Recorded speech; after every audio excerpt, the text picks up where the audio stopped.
뉴스 브리핑. 낸시 펠로시 하원 의장은 어제 ABC와의 인터뷰에서 선거일 이전에 경기 부양 법안을 통과시키려면 문우신 재무장관과 48시간 이내에 합의를 이뤄내야 한다고 말했습니다. 의회 일정상 화요일 저녁까지 합의가 도출되어야 선거일 이전에 법안 통과가 가능하다는 뜻입니다. 펠로시 의장은 선거일 이전에 법안 통과가 안 되더라도 협상을 계속할 것이라고 밝히고 협상이 난항을 겪는 가장 큰 문제점으로 랭귀지, 즉 언어를 꼽았는데요. 백악관 측이 코로나 검사와 추적에 대한 문장에선 55%를 빼버렸고 단어들도 바꿔치기해 법안 내용에 물타기를 했다고 주장했습니다. 페이스북과 트위터에서 헌터 바이든의 비리 의혹을 다룬 뉴욕 포스트 기사를 검열한 것과 관련해 바이든 선거 캠프가 새로운 비난을 받고 있다고 팍스뉴스가 어제 보도했습니다. 바이든 선거 캠프는 최근 바이든 인수위에 페이스북의 고위직 운영자인 제시카 헐츠를 고용한 것으로 알려졌고, 앞서 트위터의 공공정책국장이었던 카를로스 몬제를 영입한 바 있습니다. 트위터는 몬제가 바이든 인수위로 옮긴 지 며칠 뒤 헌터 관련 뉴욕 포스트 기사를 검열했고, 페이스북 역시 검열을 한 지 며칠 뒤 헐츠 가 바이든 인수위에 고용됐습니다.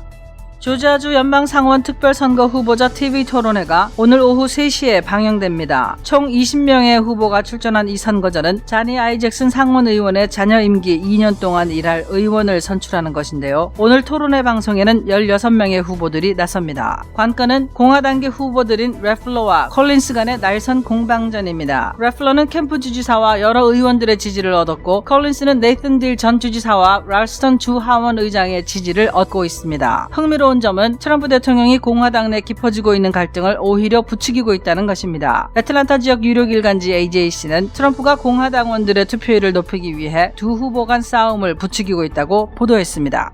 뉴욕 포스트가 헌터 바이든 이메일을 공개하는 특종을 낸 이후 진보 언론과 보수 언론 간의 대립이 깊어지고 있습니다. 워싱턴 포스트는 정보당국을 인용해 러시아 공작원들이 줄리아니에게 바이든에 대항해 사용할 가짜 정보를 주려 했다고 백악관에 경고한 바 있다고 보도했고, NBC는 현재 FBI가 뉴욕 포스트 기사에 실린 자료가 외국의 위조 캠페인에서 비롯된 것인지 여부를 조사하고 있다고 보도했습니다. NPR 방송은 워싱턴 포스트와 NBC 등의 보도에 따라 다른 언론사들과 마찬가지로 보도를 자제해왔다고 전했는데, NPR 방송은 조 바이든이 만남을 가졌다는 것 자체가 비리를 저질렀다는 증거가 될 수 없고, 뉴욕 포스트가 이 정보를 알게 된 경로가 트럼프의 전 정치 고문인 스티브 배넌이라는 점, 그리고 뉴욕 포스트의 기사를 진짜라고 인정한 월스트리트 저널이나 팍스뉴스가 모두 트럼프 지지자인 루퍼드 머독의 언론사라는 점이 의심스럽다고 보도했습니다.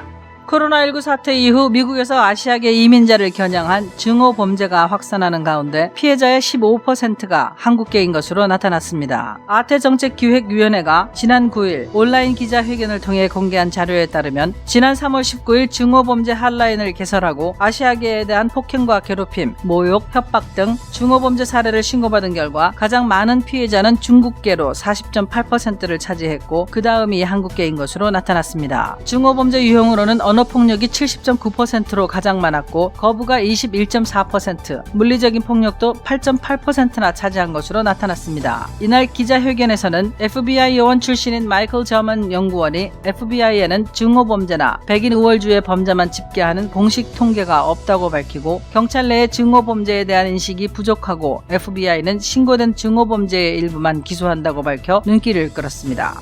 유타주 자이언 국립공원에서 2주 가까이 실종됐던 관광객이 생존한 채 발견돼 가족들 품으로 돌아갔다고 솔트레이크 트리뷴이 어제 보도했습니다. 주인공은 38살의 할리 코티어인데요. 지난 10월 6일 유타공원으로 입장한 모습이 마지막으로 목격된 이후 관광버스에 돌아오지 않았고, 이틀 뒤인 8일 실종 신고가 접수됐습니다. 워싱턴 카운티 보안관실, K9 부대, 다른 국립공원의 수색팀과 경비원, 자원봉사자 등 수많은 인력이 코티어를 찾아 나섰는데요. 코티어의 딸 케일리 챔버스도 어머니를 찾기 위해 공원으로 갔고, 방문객들에게 도움을 요청했다고 언론들은 전했습니다. 트위터가 백악관 의학 고문인 스캇 아틀라스 박사의 트윗글을 차단해 또다시 검열 논란을 일으키고 있다고 폴리티코가 보도했습니다. 차단된 글은 Masks work? No 라는 것으로 마스크의 광범위한 사용을 지지하지 않는다는 내용입니다. 트위터는 해당 글이 코로나19와 관련해 피해를 줄 수 있는 허위 또는 오해의 소지가 있는 글을 금지하는 정책에 따라 차단한 것이라고 밝혔습니다. 하지만 스캇 박사는 모든 주민에게 의무적으로 마스크를 하라는 것이 효과가 없을 것이라는 의미였다면서 사회적 거리를 두기 어려울 때 마스크를 착용하라는 것이 올바른 정책이라는 점을 분명히 했습니다.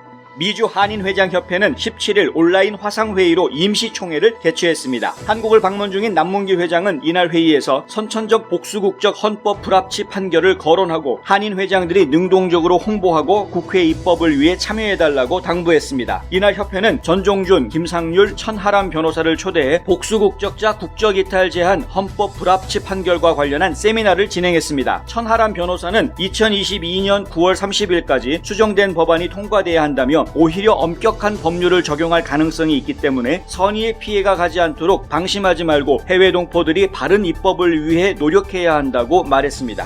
한우성 재외동포재단 이사장은 19일 국회 외교통일위원회의 국정감사에서 병역 기피로 국내 입국이 제한된 가수 유승준 씨의 입국을 허용해야 한다고 밝혔습니다. 한 이사장은 유 씨는 미국 국적자인 재외동포이고 나는 재외국민은 재외동포로 법적 지위는 다르다며 대법원 판결이 입국 판결을 내렸으면 유 씨의 입국은 허용돼야 된다고 생각한다고 말했습니다. 이날 더불어민주당 안민석 의원은 유승준 입국 찬성 말씀은 굉장히 위험한 수위라며 공직자들은 말 한마디 한마디에 신중해야 한다고 말했는데 한 이사장의 이번 발언은 모종화 병무청장의 입장과 상반돼 눈길을 끌었습니다.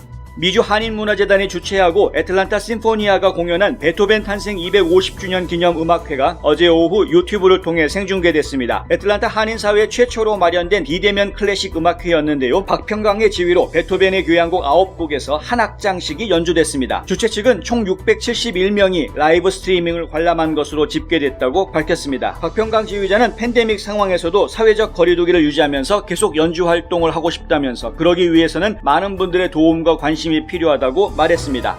경험과 실적이 증명하는 김효지 부동산 전문인. 학자금과 대학 입시 상담은 AGM 인스티튜트. 안녕하십니까, 홍성구 기자입니다. 이제 선거가 2주 정도만 남아있는 상태입니다. 오늘부로 해서 한 15일 앞으로 이제 다가왔는데 이미 2,700만 명이나 넘는 굉장히 많은 유권자들이 조기 투표나 우편 투표를 통해서 투표권을 행사한 상태라고 합니다. 지금 연일 트위터 이야기가 지금 뉴스에 계속 올라오고 있습니다. 왜냐하면은 페이스북과 트위터가 검열을 했다, 이런 이야기들이 나오고 있기 때문에 그런데요. 왜냐하면 이 페이스북과 트위터가 트럼프 대통령 측에 일방적으로 좀 불리하게끔 검열을 하고 있는 것이 아니냐라는 의혹이 지금 계속 제기되고 있기 때문에 그렇습니다. 트럼프 대통령 측의 인사들이 가지고 있는 계정들, 팀 트럼프부터 시작을 해서요, 맥커네니 대변인까지 이 계정이 한번 일시 중단되는 그런 사태들이 빚어졌었는데, 이번에는 백악관의 의학 고문으로 있는 스캇 아틀라스 박사의 계정도 지금 차단되어 있는 상태입니다. 이 트위터에서 이야기한 바로는 코로나19와 관련해서 허위 정보 내지는 허위인지 아닌지 지금 정확하지 않은 정보를 통해서 사람들한테 피해를 줄 것 같다, 이런 내용으로 판단되는 글을 올리면 그러면 일단 자동으로 차단하게 돼 있다. 지금 정책 위반이기 때문에 차단하고 있다. 이렇게 지금 설명을 했는데, 이 스캇 박사가 이야기한 내용은 뭐냐 하면은요, Masks work? 그러니까 마스크가 정말 효과가 있겠느냐? No, 아니다. 이렇게 얘기한 부분이라는 겁니다. 그러니까 마스크가 효과가 있겠냐? 아니다. 이렇게 얘기한 것을 차단한 것인데, 이 많은 분들이 지금 이야기할 때 오해하고 있는 부분이, 마스크 착용에 대해서 처음부터 파우치 박사도 그렇게 긍정적으로 마스크를 반드시 착용해야 된다, 이런 말 하지 않았습니다. 사회적 거리두기가 먼저다, 이야기를 계속 해왔던 것이죠. 사회적 거리두기를 하면 마스크 착용은 그냥 부수적인 것이지 그렇게 꼭 필요한 것은 아닐 수 있다. 왜? 사회적 거리가 충분하면 이 바이러스가 전파가 되지 않는다는 거죠. 거리가 있기 때문에 포말이 거기까지 날아오지 않는다, 이런 겁니다. 근데 그 이후로 계속해서 이 내용에 대한 도전이 있었죠. 실제로 실험을 해보면은 사람 입에서 튀어나오는 포말이 6피트만 나가는 게 아니라 그거보다 훨씬 더 먼, 예를 들어서 한 10피트 정도까지도 이 포말이 튀어나간다. 바이러스가 전파될 수 있는 것 아니냐, 10피트 거리에 있어도 전파될 수 있는 것 아니냐, 이런 이야기들이 나왔고, 결정타가 뭐였냐 하면은 얼마 전에 레드필드 CDC 국장이 의회에서 증언을 하면서 만약에 전 국민을 의무적으로 마스크를 쓰게 했다면은 아마 수만 명의 사람 목숨을 구했을 것이다, 죽지 않아도 됐을 거다라고 이야기한 그 발언이 아주 결정타가 돼가지고 그 다음부터 이 진보 진영에서는 레드필드 박사가 그렇게 얘기했다, 그러니까 이거 마스크는 의무화해야 된다라는 쪽으로 지금 몰아세우고 있는 그런 상황입니다. 근데 스캇 아틀락스 박사가 이야기하는 거는 이거는 마스크를 의무화한다고 해서 실제로 이 방역에 도움이 됐다라는 연구 결과는 사실은 정확한 게 나온 게 없다라는 이야기입니다. 오히려 마스크를 의무화한 지역임에도 불구하고 바이러스가 창궐한 곳들은 있다는 거죠. 그 예로 얘기된 곳들이 로스앤젤레스 카운티, 마이애미 데이드 카운티, 이건 플로리다에 있는 것이죠. 그리고 하와이, 엘레바마주, 필리핀, 일본도 마찬가지랍니다. 마스크 착용을 의무화하고 있음에도 불구하고 바이러스는 여전히 창궐하는. 이게 왜 이러느냐? 마스크 착용이 무슨 매직 밴드가 아니라는 거죠. 마술방망이가 아니라는 겁니다. 그러니까 마스크 착용했으니까 다 됐겠거니 하면 안 되는 것이고, 아틀라스 박사가 이야기하는 건 파우치 박사가 예전에 얘기했던 말하고도 좀 일맥상통하는 부분인데, 사회적 거리를 두는 것이 가장 먼저이고, 만에 하나 사회적 거리 두기가 불가능하다면 마스크를 사용해라 라는 것입니다. 마스크 착용이 그러면은 완전히 100% 차단하는 것은 아니다 라는 것은 이미 많은 사람들이 알고 있습니다. 왜냐하면 바이러스가 호흡기를 통해서만 전달되는 것이 아니거든요. 눈을 통해서도 전달될 수 있는 것이고, 우리 신체의 일부분, 손 같은 데 묻어 있다가 나중에 이 손이 이렇게 자기 스스로가 건드려가지고 그렇게 해서 전염이 되는 경우도 있기 때문에, 그래서 손 씻기 깨끗이 하라는 거 아닙니까? 사회적 거리두기 지침에 보면은 이 손 씻기 아주 중요한 부분으로 포함이 되어 있습니다. 그러니까 사회적 거리두기라는 게 꼭 6피트 거리 뛰는 것만 이야기하는 게 아니라 그런 개인 위생 수칙 안에 손 씻기도 들어가 있고 다 들어가 있지 않습니까? 그러니까 그런 것들이 먼저다. 그런 것들이 먼저이고, 그 사회적 거리두기가 지금 불가피할 때, 어려울 때에 마스크를 착용하라라고 이야기하는 것이 오히려 더 정확한 것이다라는 게 스캇 아틀라스 박사의 이야기입니다. 그런 의미에서 마스크 월크노라고 이야기했던 것인데, 그런 맥락은 보지 않고, 전체 맥락을 보지 않고 그냥 그 문장 하나만 이야기해서 차단해버리는, 이렇게 되면은 트위터 같은 경우에는 어떤 올려놓은 게시물이 트위터 정책 위반으로 해서 차단이 되면은요, 그 글을 지우기 전에는 계정 자체가 묶여 있다고 합니다. 계정 자체가 아예 글을 올릴 수 없게 활동이 되지 않는 그런 것이라고 합니다. 그래서 지금 이걸 가지고 팍스뉴스를 비롯해서 이제 언론들이 이야기를 다시 하고 있는 것이죠. 그 배경에 뭐가 있냐? 트위터가 왜 이렇게까지 하느냐? 그런데 트위터가 그렇게 하는 이유가 따로 있는 것 아니냐라는 이제 의혹이 제기가 된 겁니다. 바로 트위터에서 공공정책 국장으로 있었던 카를로스 몬제라는 사람이 얼마 전에 이 조 바이든 선거 캠프에 합류했다는 것이죠. 바이든의 인수위원회 팀에 합류했다는 겁니다. 그 팀에서 이 선거 캠프의 윤리계획 집행, 이런 것도 관련 업무, 이런 것들을 지금 맡고 있다. 이렇게 발표가 나와 있는데요. 그 트위터에 있던 임원이 바이든 선거로 캠프로 옮겨갔고, 그 뒤에 뉴욕 포스트에서 특종 기사가 나오니까 바로 검열 들어가고, 그 이후에 그 뉴욕 포스트 기사를 퍼뜨렸던, 리트윗했던 다른 수많은 어카운트들도 다 막는데, 그 중에는 트럼프 선거 캠프의 공식 계정을 아예 막아버리는 그런 일까지 했던 것이죠. 그러니까 이 의심을 받을 수밖에 없는 상황이죠. 지금 페이스북 같은 경우에도 지금 비슷한 의혹을 받고 있는 것인데요. 페이스북에서도 이 뉴욕 포스트의 기사를 차단하지 않았습니까? 그리고 나서 며칠 있다가 이 페이스북의 고위직, 그러니까 탑 이규제큐티브라고 이야기하는데요. 고위직 운영자 중에 하나였던 제시카 헐츠라는 인물이 바이든 캠프에 또 합류를 하게 됩니다. 이게 도대체 물론 그 두 사람은 예전부터 민주당을 선호했던 인물이라는 게 알려져 있다라고는 하는데, 그래 어쨌든 간에 이 본인들이 어떤 특정 후보의 캠프에 월급 받는 그런 캠프 인원으로 고용이 되는 그런 입장이 되면서 자기가 몸담았던 회사에 영향을 주고 있는 것이 아니냐. 그래서 지금 페이스북이나 트위터가 이게 검열을 하고 나선 것이 아니냐. 그전에는 이 정도까지는 아니었는데 좀 너무 심하다. 그러니까 당연히 이런 의혹이 나올 수 있는 것이죠. 민주당 쪽에서는 아직 이 부분에 대해서 논평을 내놓고 있지 않습니다. 그거는 빅텍, 그러니까 IT 회사들이 알아서 내부적으로 내린 결정인 것이고, 운영 정책에 따라서 내린 결정이기 때문에 굳이 선거 캠프에서 언급할 이야기는 아니다 해버리면 그만이니까 그렇고요. 또 기본적으로 헌터 바이든의 이 스캔들 이야기는 민주당 쪽에서는 공식적으로 대응하지 않겠다라는 입장을 지금 가지고 있기 때문에 더더욱 그렇습니다. 우크라이나 스캔들은 이미 이야기된 게 여러 차례 있습니다. 그 전에 우크라이나 스캔들이라는 그 스캔들 자체가 트럼프 대통령의 탄핵 심판을 이끌어왔다라는 것도 우리가 한번 잘 기억해내야 될 문제입니다. 뭐냐면은요, 이 우크라이나 스캔들 가지고 문제를 삼았을 때 트럼프 대통령이 문제를 삼았던 게 작년 초거든요. 근데 작년 초에 트럼프 대통령이 조 바이든 후보 조사해봐라, 뒷조사해봐라 이렇게 된 거죠. 왜냐하면은 조 바이든 후보가 민주당 대선 후보로 출마를 한다라고 공식 발표를 했던 때였기 때문에 그렇습니다. 그러니까 여러 후보 주자들이 나와 있는데 당시에 누가 봐도 버니 샌더스 아니면은 조 바이든 둘 중에 한 명이 대선 후보가 되겠구나라는 건 누가 봐도 빤히 알 수 있는 상황이었었고, 그렇다 보니까 트럼프 대통령 입장에서는 이 후보로 자기 경쟁자로 나온 후보들의 뒷조사를 하는 건 뭐 당연한 것이었겠죠. 직접 트럼프 대통령이 우크라이나 대통령한테 전화 걸어가지고 우리가 그거 좀 조사 좀 해야 되겠는데 우크라이나 대통령 좀 도와달라 이렇게 말했다는 거 아닙니까? 그래서 이것이 대통령의 직권남용이다 해가지고 연방 하원에서 들고 일어났죠. 민주당에서 들고 일어난 것이죠. 대통령이 직권을 남용했다. 해외 정상에 외국 정상한테 전화 걸어가지고 자기네 당 후보에 지금 뒷조사하게 시켰다. 이래가지고요 대통령 탄핵해야 된다 이렇게 된 거 아닙니까? 그래가지고 실제로 하원에서는 대통령 탄핵 소추안을 의결을 했죠. 물론 상원에서 그 탄핵 심판을 해가지고 이제 부결시켰기 때문에 탄핵이 되지는 않았습니다만은 어쨌든 민주당에서는 할 수 있는 한 최선을 다해서 한 겁니다.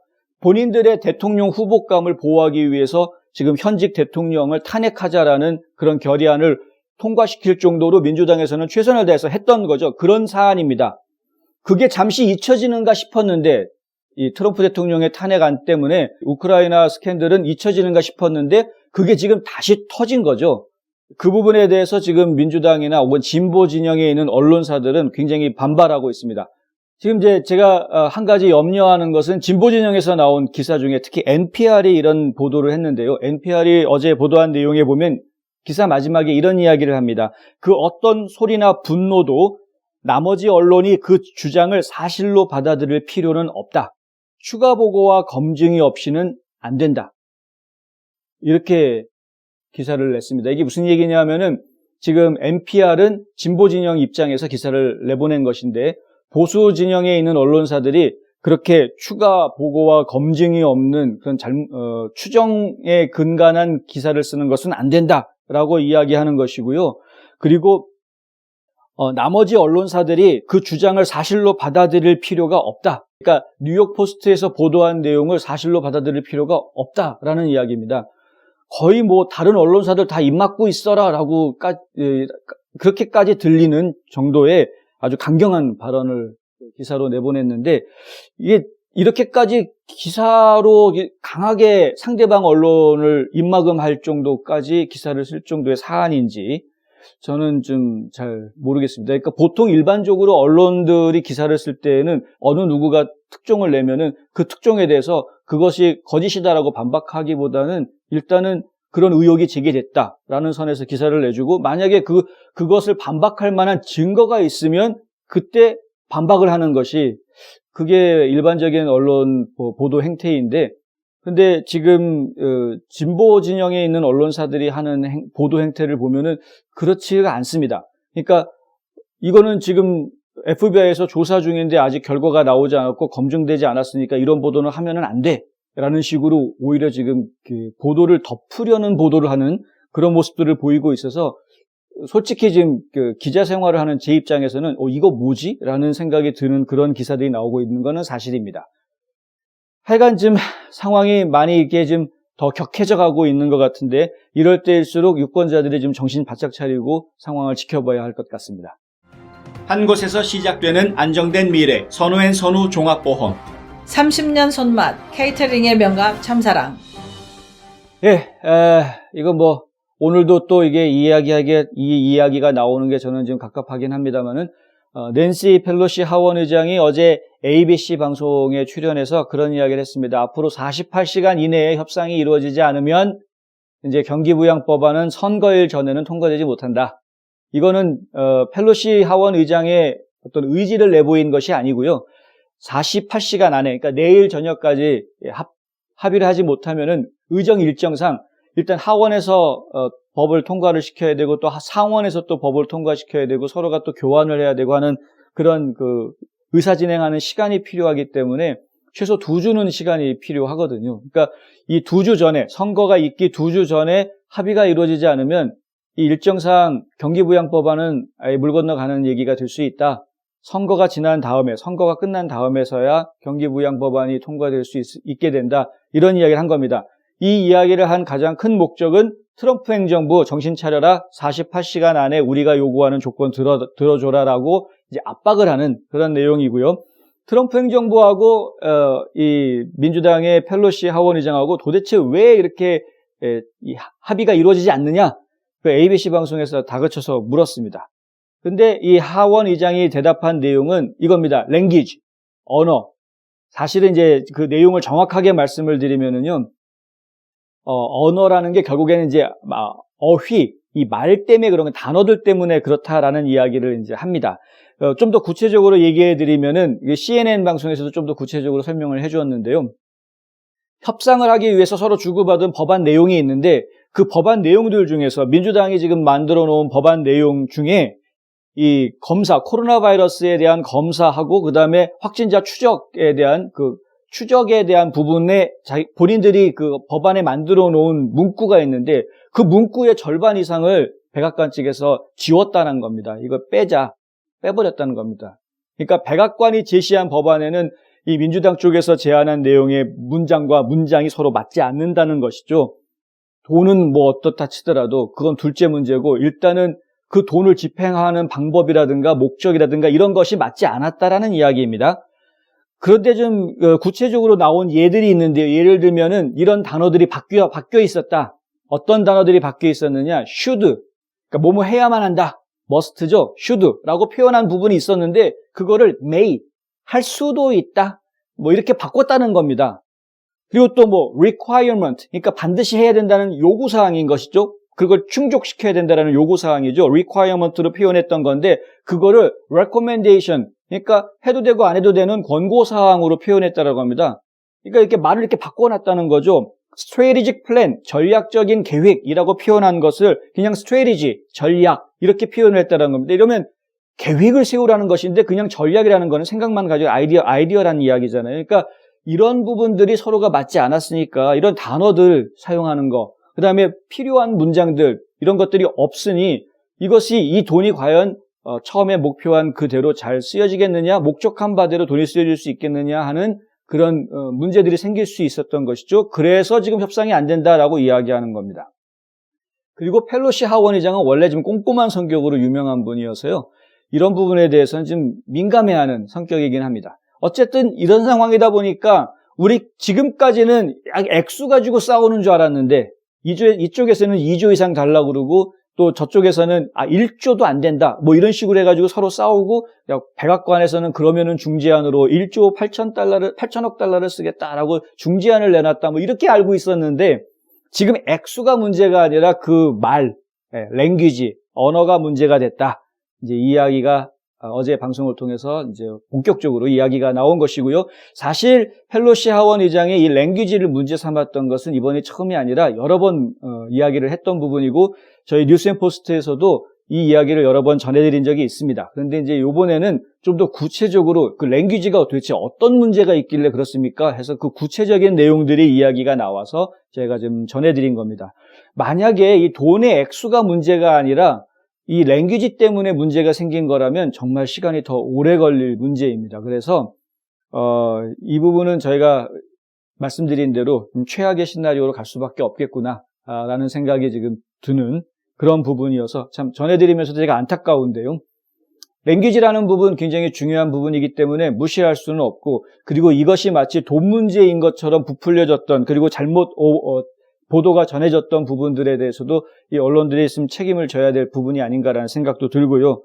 어찌됐건 간에 연방 상원의원에서는 지금 공화당이 주도해서 5천억 달러 규모의 경기부양 법안 다시 통과시키겠다, 표결에 붙이겠다, 지금 이렇게 나와 있는 상태고요. 민주당 쪽에서는 절대 안 될 일이다, 거부하겠다, 이렇게 지금 하고 있는 상황입니다. 공화당 쪽에서 계속해서 지금 5천억 불 이야기를 하고 있는데 지금 민주당이 2조 넘는 거를 이야기하고 있으면 빤히 알고 백악관에서도조차도 지금 1조 8천억 달러를 하자라고 이야기하고 있는 그런 상황에서도 공화당이 굳이 5천억 달러의 경기부양법안을 통과시키겠다고 지금 표결에 붙이겠다고 나오는 것은 안 될 거 빤히 알면서 하는 것이죠. 그만큼 그냥 압박하겠다라는 겁니다. 받아들이지 않겠다, 이거 협상 깨겠다라는 지금 태도를 보이고 있는 것입니다. 트럼프 대통령은 계속해서 유세전에서 이야기하죠. 펠로시 때문에 안 되는 거다. 공화당 때문이 아니라 펠로시가 이거를 안 받아들이고 있기 때문에 안 되는 거다라고 주장하고 있지만 실질적인 내용은 지금 공화당 쪽에서 거부하고 있는 것이 더 강해 보인다라는 것이죠. 경기부양법안이 통과되면 트럼프 대통령한테 유리할 것이다 라고 이야기하는 사람들이 많은데, 왜냐하면 당장 주가가 더 올라갈 것이고 경기 지표들이 올라갈 것이고요. 그리고 서민 경제가 나아지기 때문에 트럼프 대통령한테 유리하게 될 것이다 라고 이야기하는 사람들이 많습니다. 저는 사실 이해가 안 되지만, 그 부분은 저희가 동의하지 않지만은 어쨌든 그렇게 이야기하는 사람들이 많은데 왜 공화당에서 이런 방해 작전을 계속 펼치고 있는지는 한번 자책해 봐야 될 문제가 아닌가, 이렇게 생각이 듭니다. 고객과 직원을 지켜주는 스니즈가 지금 주문하세요. 베노앤프린트. 뉴스브리핑에 광고하시고 그 효과를 직접 확인하세요. 예, 앞서 보도해드린 대로 어제 오후에 베토벤 탄생 250주년 기념 음악회가 애틀랜타 한인사회에서 있었습니다. 한인사회에서 이렇게 클래식 음악회를 비대면 공연으로 해드리게 된 건 아마 이번이 처음이 아니었나 싶은데요. 근데 애틀랜타 한인사회에 이런 음악회가 계속 있기를 바라는 많은 분들이 어제 응원을 해주셨습니다.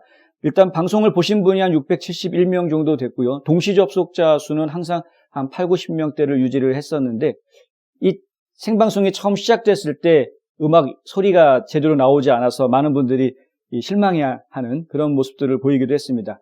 이 미주 한인문화재단에서는 그 앞부분에 실수했던 부분들을 좀 보완을 해서 녹화된 것, 그리고 편집을 다시 해가지고요, 녹화된 영상물을 조만간에 다시 유튜브를 통해서 공개하겠다라고 밝혔습니다. 그리고 연주자들도 지금 이런 음악회들이 좀 많았으면 좋겠다, 계속되었으면 좋겠다라는 생각을 가지고 있습니다. 음악회가 계속되기 위해서는 사실 많은 분들의 후원과 도움이 필요한 그런 상황인데요. 더군다나 티켓을 팔 수 없는 비대면 음악회이기 때문에 후원의 손길이 상당히 중요한데, 미주 한인문화재단 측에서도 이런 음악인들, 지역 음악인들이 계속해서 음악 활동을 하고 자신들의 실력을 유지해나가고 또 발전시켜 나갈 수 있도록 하고요. 그와 동시에 또 우리 이민사회가 어떤 위로를 받고 또 새 힘을 얻을 수 있도록 해주고요. 또 한 가지는 동시에 우리 이웃에 있는 우리 이웃 현지인들, 미국인들에게도 한인들이 이런 활동을 하고 있다 하는 모습들을 보여주고 한인사회의 위상을 또 높일 수도 있는 이런 좋은 활동을 꾸준하게 할 수 있도록 많은 분들이 좀 관심 가져달라, 이렇게 당부를 했습니다. 실제로 어제 음악회를 관람한 분들 중에는요, 한인들만 있었던 것은 아니고요. 게시판에 이렇게 댓글이 올라오는 것들을 보면은 많은 현지인들이 음악을 통해서 한인사회와 소통하는구나라는 그것을 느낄 수 있었습니다. 여러분들이 계속해서 이런 문화활동에 관심을 가져주는 것은 단순하게 문화활동이 많아지는구나, 이런 것이 아니라요, 여러 가지 의미를 가집니다. 굉장히 많은 의미를 가지고 이것은 결국에는 우리 자라나고 있는 우리 이민 후세들, 차세대들에게 굉장히 좋은, 훌륭한 문화적인 유산, 자산을 남겨주게 되는 것이 됩니다. 홍성구의 뉴스 브리핑은 여기까지입니다. 저는 내일 또 다시 찾아뵙겠습니다. 시청해 주셔서 감사합니다.